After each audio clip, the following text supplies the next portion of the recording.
السلام علیکم ورحمۃ اللہ وبرکاتہ۔ میرے پیارے اور عزیز دوستو، آج کا ویڈیو جو میں آپ کے سامنے پیش کر رہا ہوں یہ انتہائی اہم ویڈیو ہے، اور میری آپ سے گزارش ہے کہ آپ حضرات اس کو آگے ضرور شیئر کیجیے گا۔ دیکھیے معاملہ یہ ہے کہ ابھی کچھ دن پہلے میں نے ایک ویڈیو آپ کے سامنے پیش کی تھی جس میں نے بتایا تھا کہ گجرات کے سی ایم وجے روپانی جو اسلام کے خلاف زہر اگل رہے تھے اور قرآن پاک کے خلاف زہر اگل رہے تھے، اور یہ بتا رہے تھے کہ اسلام میں جہاد ہے اور یہ ہے اور وہ ہے، ایسی باتیں کر رہے تھے۔ اچانک سے کیا ہوتا ہے، وہ بے ہوش ہو کر گر جاتے ہیں، بعد میں ان کا ٹیسٹ ہوتا ہے اور وہ یعنی کورونا سنکرمت نکلتے ہیں۔ بہرحال یہ کیا ہے، میں نے کہا تھا کہ دیکھیے اسلام اتنا واضح مذہب ہے کہ اس پر انگلی جو بھی اٹھائے گا اس کو اللہ تبارک و تعالیٰ کبھی کبھی سزا دے دیتا ہے۔ تو میں نے کہا کہ یہ دیکھیے ایک طریقے سے اللہ کا عذاب ہی ہے کہ وہ اسلام کے خلاف بولتے بولتے اچانک سے اسٹیج پر گر جاتے ہیں، بے ہوش ہو جاتے ہیں، اور سب لوگوں نے اپنی آنکھوں سے یہ منظر دیکھا۔ تو مجھے بعض لوگوں نے کامنٹس کیا، اور بلکہ بہت لوگوں نے کامنٹ کیا اور بار بار یہ پوچھا کہ مولانا اگر ایسا ہے کہ ہر کسی کو سزا مل رہی ہے،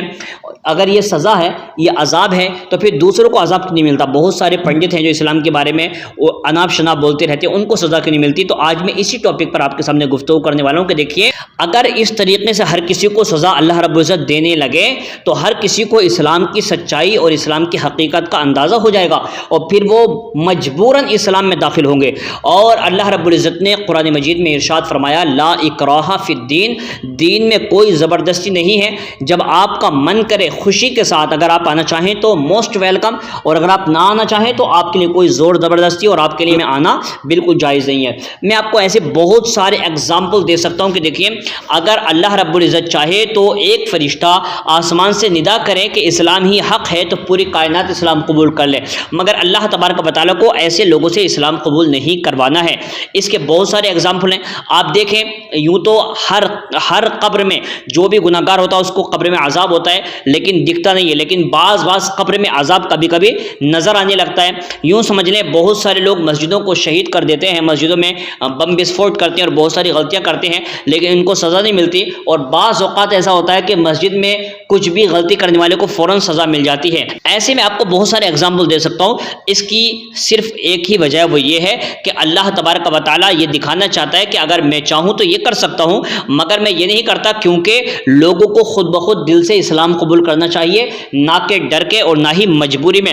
دیکھیے اگر بات یہ رہی، اگر حضور نبی کریم صلی اللہ علیہ وسلم چاہتے ایک مرتبہ ہاتھ اٹھا کر دعا کرتے تو اللہ تبارک و تعالیٰ پورے مکے والوں کو، پورے مدینے والوں کو اسلام میں داخل فرما دیتا۔ ایک مرتبہ میرے آقا صلی اللہ علیہ وسلم نے ہاتھ اٹھا کر دعا مانگی تو کہا تھا، اے اللہ یا تو ابو جہل کو یا پھر حضرت فاروق اعظم رضی اللہ تعالیٰ کو اسلام میں داخل فرما، تو اس کے فوراً بعد ہی حضرت فاروق اعظم رضی اللہ تعالیٰ نے اسلام قبول کر لیے۔ تو مطلب یہ ہے کہ دکھانا چاہتے ہیں اگر میں چاہوں تو میری دعا میں اتنا اثر ہے، کچھ بھی ہو سکتا ہے۔ دیکھیے اللہ تعالیٰ کا ارشاد ہے، دین قبول کرنے میں کوئی جبر نہیں ہے، بے شک ہدایت گمراہی سے ممتاز ہو چکی ہے، پس جو شخص شیطان کا انکار کرے اور اللہ پر ایمان لائے تو اس نے ایسی مضبوط رسی کو پکڑ لیا جسے ٹوٹنا نہیں ہے، اور اللہ خوب سننے والا بہت جاننے والا ہے۔ اللہ ایمان والوں کا مددگار ہے، وہ انہیں کفر و ضلالت کے اندھیروں سے ایمان و ہدایت کے نور کی طرف نکالتا ہے، اور جنہوں نے کفر کیا ان کے حمایتی شیطان ہیں، وہ انہیں ایمان کے نور سے کفر کی ظلمتوں کی طرف نکالتے ہیں،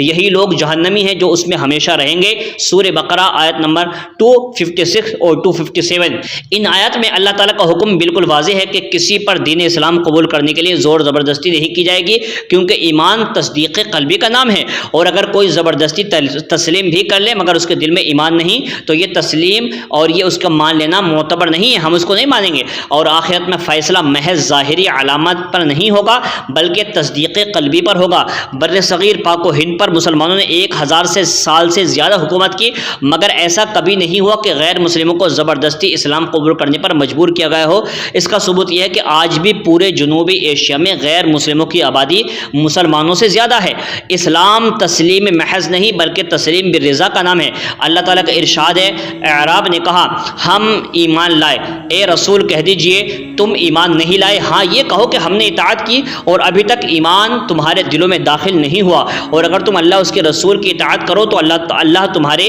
نیک اعمال میں کوئی کمی نہیں کرے گا، بے شک اللہ بہت بخشنے والا بے حد رحم فرمانے والا ہے۔ در حقیقت مومن تو وہ ہے جو اللہ اور اس کے رسول پر ایمان لائے، پھر انہوں نے کبھی اس میں کوئی شک نہیں کیا اور انہوں نے اپنے مالوں اور اپنی جانوں سے اللہ کی راہ میں جہاد کیا، وہی دعوی ایمان میں سچے ہیں۔ سورہ حجرات آیت نمبر 14 اور 15۔ غزوہ بدر میں مسلمانوں کو تجارتی قافلے سے ٹکراؤ کی بجائے بھرپور جنگ کی ابتلا سے گزارنے کی حکمت قرآن کریم نے یہی بتائی، تاکہ جسے ہلاک ہونا ہے وہ دلیل کے ظاہر ہونے کے بعد ہلاک ہو، اور جو زندہ رہے وہ دلیل سے زندہ رہے، بے شک اللہ خوب سننے والا اور جاننے والا ہے۔ سورہ انفال آیت نمبر 42۔ یعنی مارکہ حق و باطل بپا ہونے کے بعد ہی پتہ چلے گا کہ کون اپنے موقع پر عزیمت کے ساتھ قائم ہے اور ہر قیمت چکانے کے لیے تیار ہے۔ ایمان تصدیق قلبی کا نام ہے، اس لیے دنیا کے ممالک میں تبدیلی مذہب کا کوئی قانون نہیں ہے۔ میرا بھائی کہنے کا مقصد یہ ہے کہ اللہ تبارک و تعالیٰ چاہے تو لوگوں کے دل میں ہدایت ڈال دے، مگر چونکہ اللہ تبارک و تعالیٰ زبردستی